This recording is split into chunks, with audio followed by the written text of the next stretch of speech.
Сәлеметсіздер ме? Қалайсыздар? Сіздермен бірге педиатр Жұлдыз, және бүгінгі тақырыбымыз скарлатина туралы болады. Каналыма тіркеліп, қазақша контентті қолдасаңыздар, өте риза болып қаламын. Скарлатина бұл 3 жас пен 10 жас аралығындағы балаларда өте жиі кездесетін бактериялық жұқпалы ауру.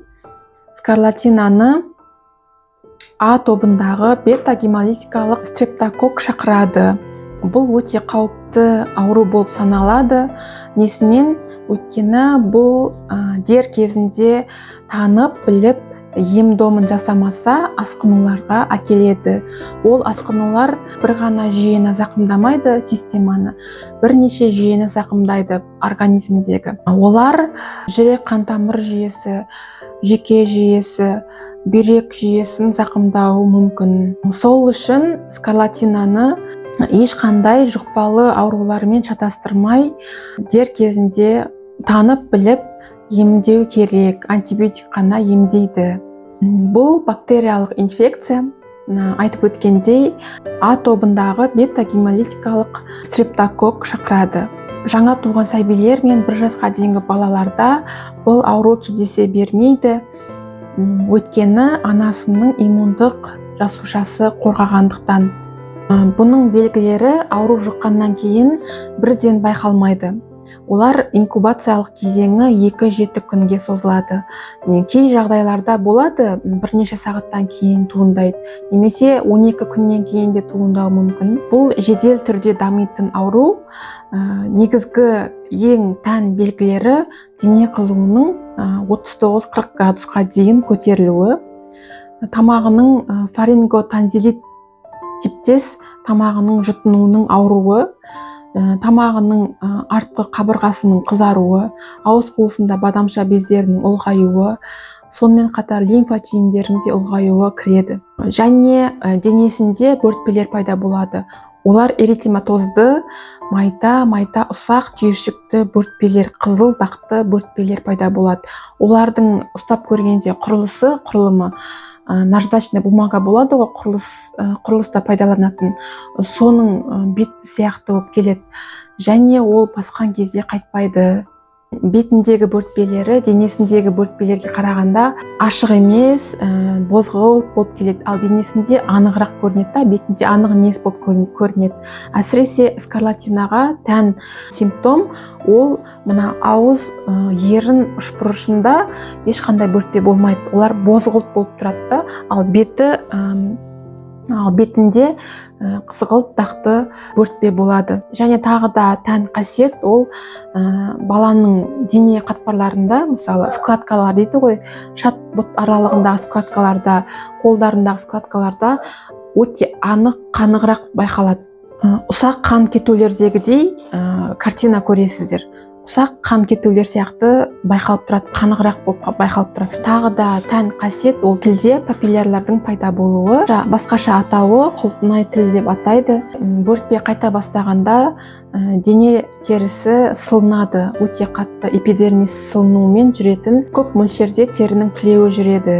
Тағы да скарлатинаға тән симптом ол бөртпе бар жерлері қышымайды.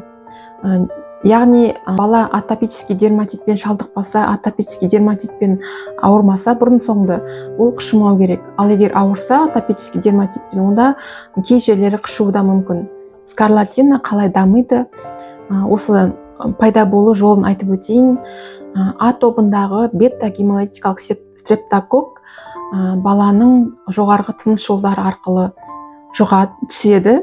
Экзотоксин секілді арнайы зат бөледі.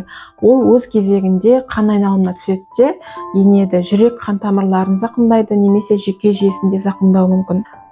Бактериялық инфекция ауалы тамшылы жол арқылы жұғады, тұрмыстық заттар арқылы жұғады.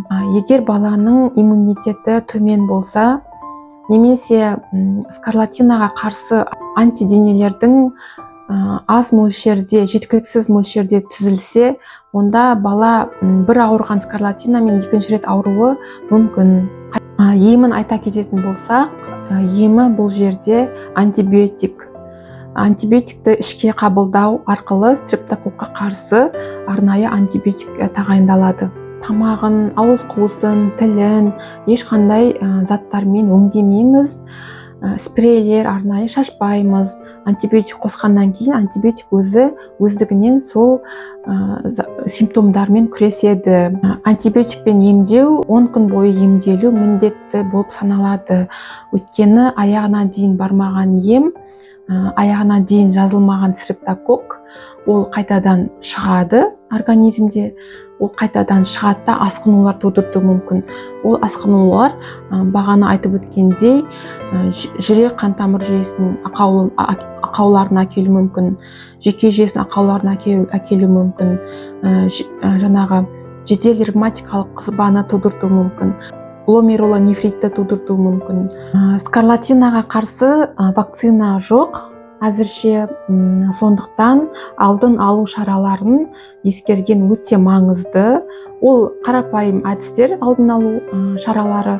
Олар қарапайым қол жуу, қарапайым ойыншықтарды таза ұстау, өңдеп отыру әр апта сайын, ай сайын, баланың тұрмыстық заттарын тазалап ұстап отыру, стерилдеу, садикте, мысалы балабақша, мектепте қолын жуып жүру жатады. Иммунитетті нығайту жатады, толыққанды тамақтану керек. Көп ата-аналар сұрап жатады, иммунитетті қалай нығайтсақ болады, қалай не ішсек болады, БАД ішсек бекен, қандай БАДтар кеңес бересіз дейді. Мен айтар едім, ешқандай БАДтардың керегі жоқ, өйткені БАДтар қазіргі кезде қолжетімсіз болып кеткен. Олар әрине шетелден келеді, ол Қазақстанда өндірілмейді. Шетелде доллардың бағасына сай, олардың да доллар бағамына сай өте қымбат. Сол үшін толыққанды тамақтану дер едім. Болжамы бұл жерде жақсы. Егер дер кезінде скарлатинаны танып біліп, ем-дом жасасаңыз, ол алдағы болжамы жақсы. Егер пайдалы болса, каналыма тіркеліп отырыңыздар. Сау болыңыздар.